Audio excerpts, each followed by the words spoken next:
توقعات برج الدلو ليوم الأحد 21/7/2024. الله عليك يا دلو، انت ما شاء الله. قصتك تتعمل فيلم سينمائي، حياتك تتكتب فيلم سينمائي.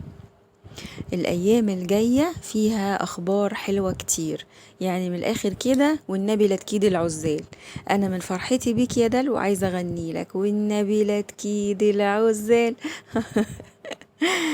إن شاء الله عندك نهاية للمتاعب وكشف الأسرار كانت مخفية عنك وتعباك، وكمان في فك سحر ونصرة ورد اعتبار. ما شاء الله ولا قوة إلا بالله.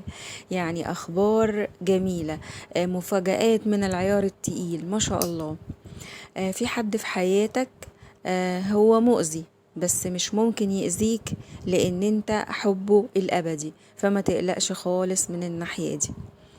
لسه عندك شوية من وجع العظام والآلام اللي بتحس بيها خاصة في الرقبة، بس ما تقلقش إن شاء الله عندك تشافي كامل من السحر ومن الحسد، وهو ده اللي تعبك واللي مسبب لك آلام العظام.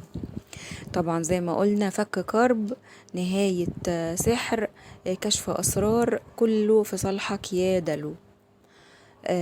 العدو اللي في حياتك امسحه بأستيكة وكأنه لم يكن، ده ما يستاهلش طيبتك أبدا. القدر بينصفك عليه وعلى كل اللي ظلموك. من الآخر انت كنت أصيل مع الناس دي وهم طلعوا أندال.